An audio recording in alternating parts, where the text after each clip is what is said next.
조갑제 TV 시청자 여러분 안녕하십니까. 2026년 7월 13일 오후 3시 13분입니다.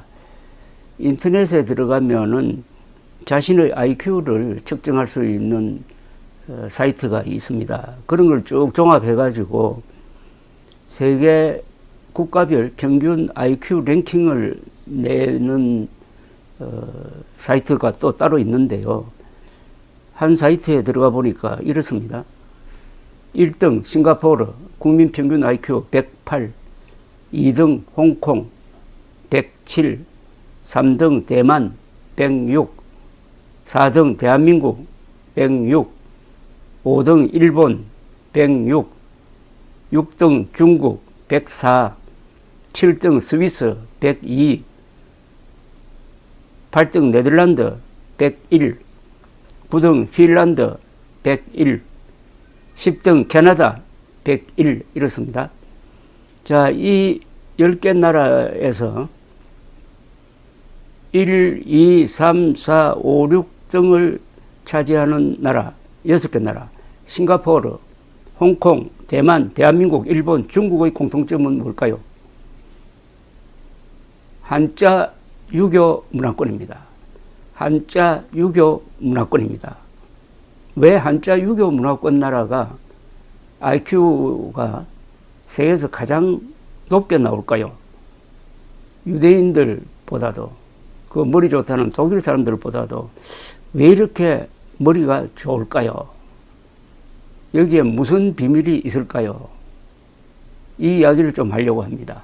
한자 유교 문화권이라고 하면은 그 의미가 이렇습니다. 유교는 배움을 제일 강조하는 어떤 가치관입니다. 유교를 종교로 분류하기는 좀 유일신이 없으니까요. 조상신은 있지만은. 그래서 유교는 막 공자, 맹자 이런 분들의 이야기는 배움에 대한 강조가 그렇게 많습니다. 근데 그 배우려면은 언어가 있어야 되는 것 아닙니까? 사람이 배우기 위해서는 언어적 활동을 해야 됩니다. 사고를 해야 됩니다. 사고는 언어로서 하는 겁니다. 그럼 이 언어가 한자입니다. 그런데 이 한자는 그 문자의 만들어지는 과정을 들여다보면은 신비합니다. 글자 하나가 만들어지는 과정이 수백 년 걸리기도 합니다. 그러다 보니까 글자 하나에 많은 뜻이 포함되어 있습니다. 표의 문자입니다. 세계에서 가장 우수한 표의 문자는 한자일 것입니다. 그 한자를 이용해 가지고 많이 배우니까 자연히 머리가 좋아질 수밖에 없고, 이 뇌과학자들의 연구에 따르면은 한자와 한글을 같이 쓰면은 뇌의 여러 기능을 활성화시킨다는 연구가 있습니다. 한자를 읽었을 때 활성화되는 뇌세포와 한글을 읽었을 때 활성화되는 세포가 다르다는 거예요. 그러니까 한자와 한글을 같이 쓰면은 뇌가 활성화된다. 그만큼 머리가 좋아진다는 뜻입니다. 그러니까 이렇게 정리를 할 수가 있습니다. 한자를 배우면은 어휘력이 풍부해져 가지고 교양인이 되고, 따라서 평균 수명, 평균 소득도 높아진다는 통계가 있습니다. OECD 보고서입니다. 인간은 어휘력만큼만 출세한다고 합니다. 어휘력, 문해력 뭐 이렇게 표현해도 됩니다. 그런데 한국의 요새 정치인들의 말과 글의 수준이 매우 떨어졌습니다. 한 30년 동안 한자를 쓰지 않고 한글만 쓰다가 보니까 이 한국어가 반신불수가 되는 바람에 그런 한국어를 가지고 말을 하고 글을 쓰고 생각을 하다가 보니까 수준이 떨어졌다는 겁니다. 그 수준은 어떻게 나타나느냐? 말과 글과 행동에서 나타납니다. 근데 장동혁과 한동훈의 어휘력 차이는 큽니다. 한 사람은, 장동혁은 부실선거와 부정선거를 구별하지 못하고 그래서 전국 재선거를 선동을 하고 있습니다. 부실은 과실이 있어가지고 주의를 소홀해가지고 일어나는 사고를 부실이라고 합니다. 그러나 부정은 의도를 가지고 범죄를 저지르는 것을 부정이라고 합니다. 그런데 장동혁 씨는 부실 선거와 부정 선거를 구별하지 못해가지고 지금 일어난 사태는 투표 용지 부족 사태입니다. 이거는 부실 선거 관리입니다. 그걸 부정 선거라고 곡해를 해가지고 지금 전국 재선거를 선동을 하고 있습니다. 이게 문해력의 문제입니다. 부실을 부정이라고 하니까 2,700만 명이 이미 투표를 했는데 선거가 끝났는데 그다 무효화시켜버리고 재선거를 하자고 주장합니다. 이게 언어를 잘못 쓰면은 일어나는 참사입니다. 문해력 문제가 단순히 어떤 문장 문제, 말의 문제가 아니라 그게 행동으로 이어질 때 얼마나 큰 사고를 치는가를 잘 보여주고 있습니다. 부실 선거를 부정 선거로 잘못 해석하여 상황을 전국 재선거라는 아주 범죄적 행동을 하고 있다 이거죠. 그러니까 2,700만 명의 투표자가 투표를 한 행위를 다 부정해버리고 선거 새로 하자는 겁니다. 이거는 참정권 부정하는 건데 또 이걸 참정권 수호라고 외치고 있습니다. 그러니까 문해력이 부족하니까 참정권 부정하는 행위를 참정권 수호라고 거꾸로 이해를 하고 있다는 겁니다. 그러니까 이 부실과 부정을 혼동하는 야당 대표의 문해력 때문에 분열과 반목 등 국가적 낭비가 너무나 큽니다. 장동혁 씨는 판사 출신입니다. 그런데 수사도 재판도 받은 적이 없는 한동훈 의원을 범죄자라고 부르고 있습니다. 공개적으로. 예사로 명예를 훼손합니다. 우리나라 헌법에는 무죄 추정권이 딱 명시되어 있습니다. 대법원에서 확정 판결을 받기 전에는 범죄자로 보면 안 된다는 뜻입니다. 무고한 사람으로 봐야 된다는 겁니다. 그런데 그런 무죄 추정권을 정면으로 무시하는 장동혁 같은 법률가는 변호사라면 변호사 자격을 박탈해야 됩니다. 이 사람이 정치인이니까 제명감이라는 이야기죠. 그런데 장동혁만 그런 게 아니라 장동혁 측근과 맹목 추종자들의 말과 글은 무지하고 무법하고 무례합니다. 이들은 정상적 한국어가 안 되는 이들입니다. 이게 바로 문해력의 문제인데, 문해력을 회복시키려면 한자를 다시 교육을 해야 됩니다. 그런데 그런 이야기는 또 안 해요.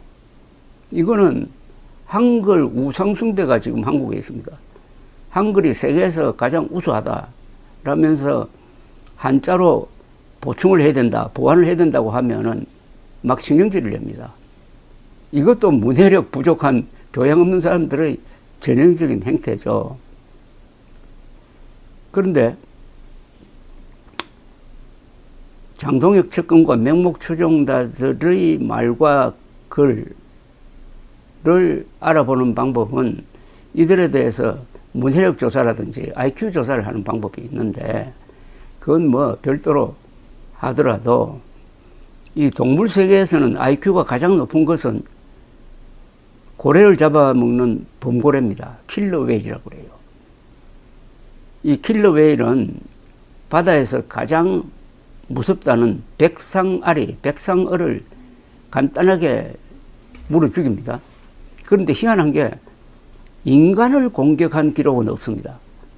다만 킬러 웨일을 이 관광용으로 이렇게 이용하는 저 미국 샌디에고 뭐 시월드라든지 또는 이런 데서 조련사를 물어 죽인 게 아니라 조련사를 끌고 물속으로 들어가서 질식사시킨 예는 한두 건 있습니다. 자연 세계에서는 킬러 웨일이 사람을 공격하지 않습니다. 이건 뭘 의미하느냐? 킬러 웨일이 분별력이 있다는 겁니다. 생존하려면 자기보다 힘이 센 사람은 피해야 합니다. 자기보다 힘이 센 존재는 피해야 되고 그 사람한테 덤벼들면 안 된다는 겁니다. 그러니까 킬러 웨일은 바다에서 인간을 만나면은 비록 킬러 웨일보다 몸은 작지만은 저 사람이 무서운 존재다 하는 것을 알아차린다는 이야기가 아니겠습니까? 윤석열로 이야기를 돌리면은 윤석열은 대통령이 막강한 줄 알고 자신의 힘을 과신해가지고 대한민국을 공격을 했습니다. 즉 불법 계엄은 대한민국을 공격하는 겁니다. 대한민국이게 하는 헌정 질서를 공격했다가 반격을 받아가지고 자멸했습니다. 이 장동혁 씨는 그런 과대망상 윤석열을 추종하다가 요사이 망가지고 있습니다. 하룻강아지 범 무서운 줄 모른다는 속담이 있습니다. 이 말은 뭐냐면은 자신의 실력을 과대평가할 때 무슨 화를 당할지 모른다는 경고입니다. 하룻강아지가 범에게 달려들면은 어떻게 되겠습니까? 제가 장동혁을 강아지에 비교했다고 또 욕하고 나설 사람이 생길 것 같은데 그 정도의 문해력에 대해서는 제가 할 말이 없습니다. 그런데 한국 보수의 치명적 실수가 있습니다. 언어가 인간 존재에 끼치는 전면적 영향력에 좀 소홀히 해가지고 그 위대한 이승만 박정희 대통령도 마찬가지입니다만은 아주 편의적으로 한자를 배제함으로써 한국어를 반신불수로 만들었습니다. 그러다 보니까 국민 교양의 바탕이 무너지고 말았습니다. 한국어는 인문적 교양의 바탕이 됩니다. 그게 반신불수가 되어버렸다 입니다. 한글만 쓰면은 한국어는 제대로 기능할 수가 없습니다. 한국어 사전을 펴놓고 보면은 70%는 한자로 써야 정확한 표현이 됩니다. 그런데 그걸 한글로 쓰니까 암호가 되어버렸어요. 암호. 그걸 우리가 여러 번 일상적으로 느끼고 있습니다. 한글로 상온이라고 써놓으면은 그게 윗상자로 해석을 해가지고 아 높은 온도다 고온이라고 생각하는 사람이 있어요. 아니 많아요. 그 상자는 일상상자입니다. 일상적인 온도, 즉 대기의 온도. 우리가 생활하면서 에어컨 틀지 않고 바깥에 나갔을 때 느끼는 그걸 상온이라고 그러는데 그걸 고온이라고 해석을 하기도 합니다. 그러면 어떤 유제품을 상온에서 보관하라고 했는데 그걸 고온으로 생각하는 사람이 그걸 더운데 보관했다가 상하게 하는 수가 있고 그걸 상한 유제품을 먹었다가 식중독 걸리는 수도 있지 않습니까?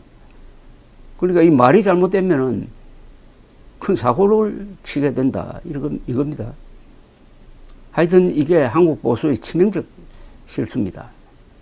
그런데 요사이 언론에서 요사이 학생들이 문해력이 엉망이라고 뭐 개탄을 하는데 대책을 내어놓지 않습니다. 그 대책은 간단합니다. 한자를 배우면 돼요.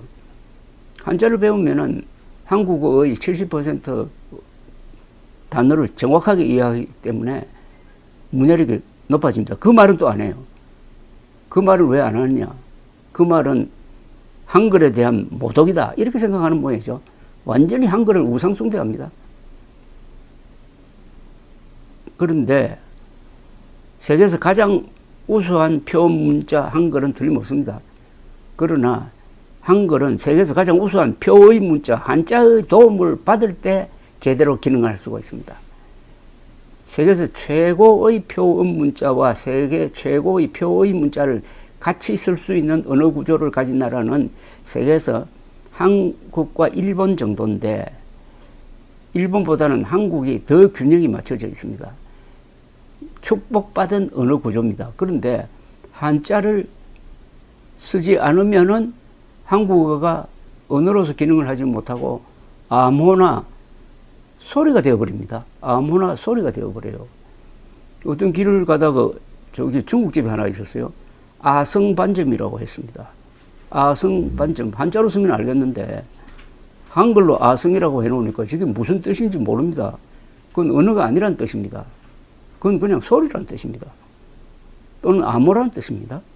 아니 우리가 인간사에서 어느 생활을 할 때 암호 쓰고 소리만 냈다 지르면은 그 되겠습니까? 그런 어느 생활을 하다가는 미개인이 되어버립니다. 어휘력이 줄어든다는 것은 치매화를 의미하는 거죠. 국가적으로 그런 일이 벌어지면은 미개국으로 돌아간다는 이야기죠.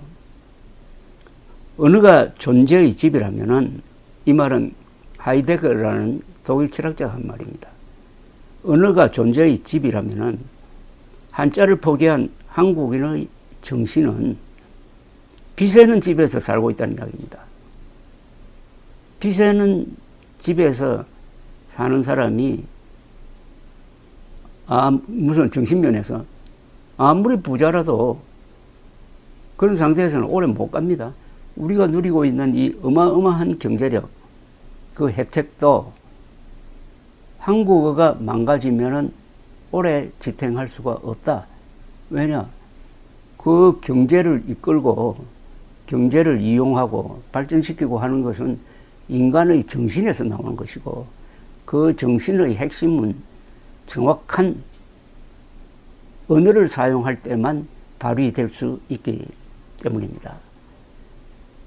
제가 한자 교육의 필요성을 여러 번 이야기를 하는데 얼마나 설득력 있게 이야기할 수 있느냐 고민을 하던 중에 어떤 분이 인간은 어휘력만큼만 출세할 수 있다라고 하더라고요. 그러면 이렇게 되는 거죠. 한자를 배우면 출세한다. 한자를 안 배우면 출세 못한다. 출세가 뭡니까? 자신도 입신양명하고 처자식, 부모, 이웃 먹여 살리는 일 아닙니까? 그게 출세입니다.